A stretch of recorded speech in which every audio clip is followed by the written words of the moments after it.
Hey everyone, we are in the Grand Central Market in downtown Los Angeles. The market has obviously been a huge part of the city, of the history of food in Los Angeles since it opened in 1917. We're here today to talk to some of the market's 35 different vendors. The restaurant and food industry have been particularly hard hit by the pandemic, and so I'm going to talk with a few people about how they're adjusting, how they're adapting, and how they hope to move forward in the future. It is a unique space. It's indoor, but it's outdoor. What are the challenges associated with that? If you think about Grand Central Market when it's operating at its normal capacity, it's one of the things we love about Grand Central Market. It's that you kind of come and you're rubbing shoulders with people from all over. And that's something that we need to try and avoid right now. We need to mitigate that contact as much as possible. So when you have aisles and alleyways and you have multiple entrance points on either side of the entrance, you have a lot of crossover and you have a lot of people getting close. And so as the market gets busier, that's something that we're very focused on. The market hasn't quite reached that level of capacity that it needs to be followed in its entirety. But when it gets to that point, we will be ready. And that includes having restricted access at the entrance of Grand Central Market and only 2 entrance points. We have the capacity to count the number of individuals that are in the market at any given time. We also just instituted data tracking software, geofencing, where we actually know the number of guests we have in the market at any given time because it counts the visitors as they come in. We want to maintain about 60% of capacity, and that includes our storage areas, our staff here, our security, the vendors and their staff as well. Well, I started a catering business in college without any food experience. Oh, that's cool. And my first party was for Creative Artists Agency as their Christmas party. How did that work? I have no idea. You must have known someone. I didn't, well, my neighbor knew somebody and he said they needed a caterer and I'm like, I'll do it. Right. And catered for 300 people and then I ended up like getting all these clientele and things went really well from there. Obviously, the pandemic has devastated the restaurant industry. I think that's fair to say. There's health concerns, there's a million things that restaurant owners now have to think about. Right. What's the next step? I think Grand Central Market, what they've done is literally its best in class for hygiene. So first is restaurants need to be trusted by the public as a safe place to go. When you're cooking with fire, when you've got barriers up, when you've got masks and gloves, our cashier wears gloves, and when you've got a landlord that's that dedicated, they have people dedicated to just sanitizing and disinfecting tables. They time when you can sit at the table because the disinfectant takes about 4 minutes to take effect, and that's when they let people sit at those tables. When you have that together, you build that trust. Step 2 then is you have to deliver what people wanted before. They came here because this was a vibrant environment, it's a historic environment, it's very L.A. environment, and you got to deliver this really high quality product. And that was really what occurred when they brought in these newer tenants was they wanted to bring in the best of the best.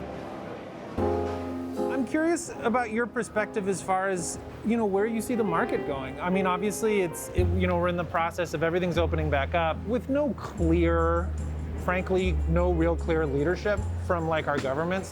How do you as a business owner decide what to do? I mean, I read a lot. I've taken everything in. I've read all the health department stuff.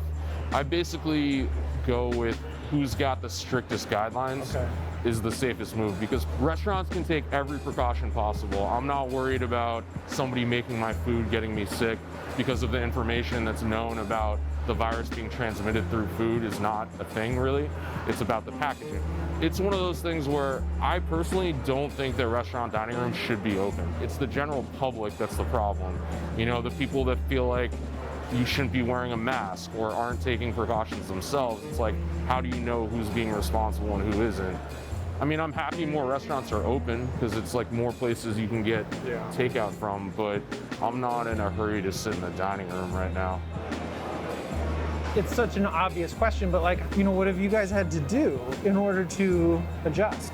I mean, I think my initial reaction of how are things, I still feel very scared for my business. I feel scared for my industry as a small business that doesn't really know a lot about technology.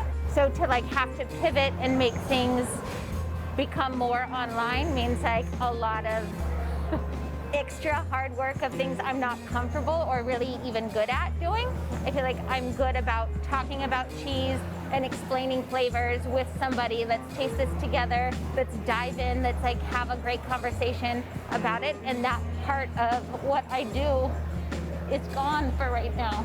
I created a weird like online curbside thing. We were doing curbside pickups, and it was so good. It felt so good for people to like pull up and be able to put like each piece of wedge of cheese that I cut and like wrapped, and you know I love wrapping things, was wrapped, and it was like I would think of a family, you know, like, oh, like this family is picking this up, they're going to be eating this and enjoying this and have like a little bit of joy in this time of confusion and uncertainty.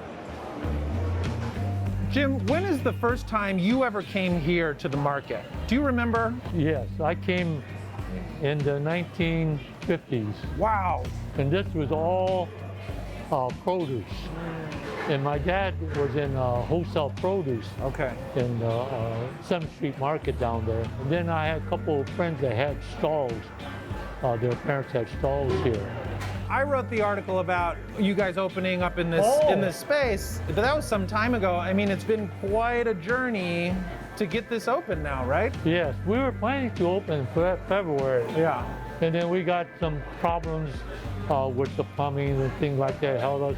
And then the pandemic hit, and so that really slowed us down too. Right. So we're really about 4 months late, especially because that's when the strawberries were coming out, you know, starting in February. Right. So we were really looking forward to that. Now we're just happy that we're here. Thanks to the people around